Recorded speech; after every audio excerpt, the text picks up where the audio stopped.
मरचू जंगल से लकड़ियां काटकर बाजार में बेचने गया, लेकिन उसे लकड़ियों के अच्छे दाम नहीं मिले। इस पर मरचू ने कहा, अरे भैया, इतने कम पैसे? इन पैसों में तो 2 वक्त का खाना भी नहीं मिलेगा। आप मुझे बहुत ही कम पैसे देते हैं।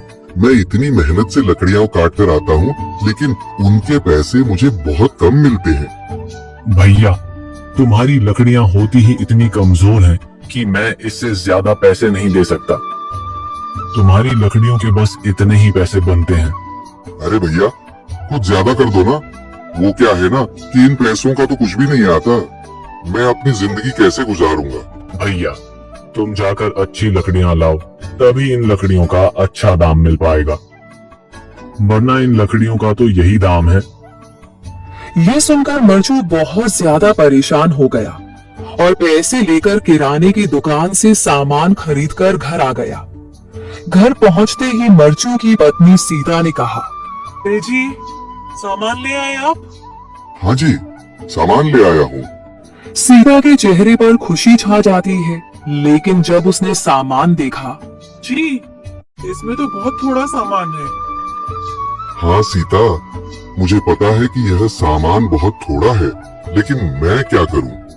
मेरे पास जितने पैसे थे, मैं उतने का ही सामान लेकर आ गया हूँ।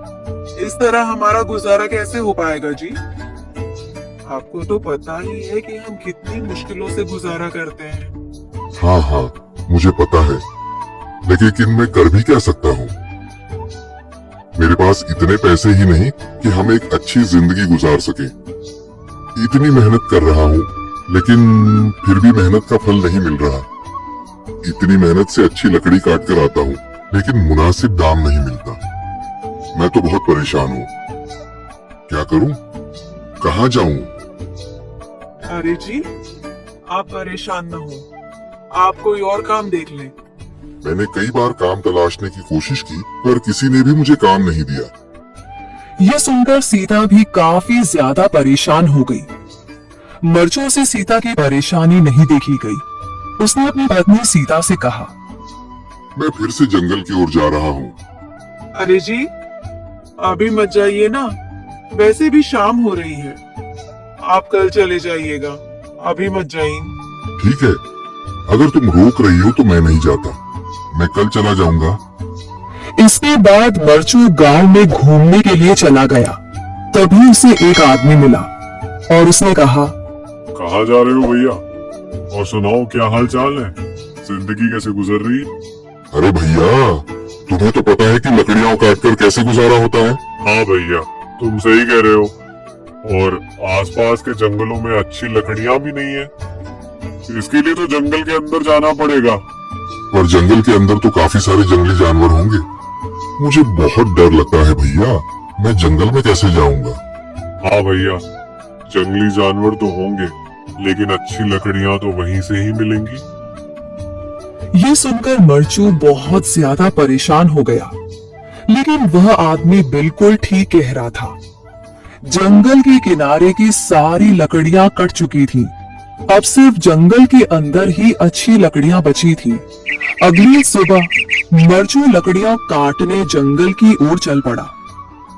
जंगल में आने के बाद मरचू ने कहा, अरे, यहाँ पर तो लकड़ियां ही नहीं है। वो आदमी सही कह रहा था, लकड़ियों के लिए तो जंगल के अंदर ही जाना पड़ेगा। और जंगल के अंदर जाना क्या सही रहेगा?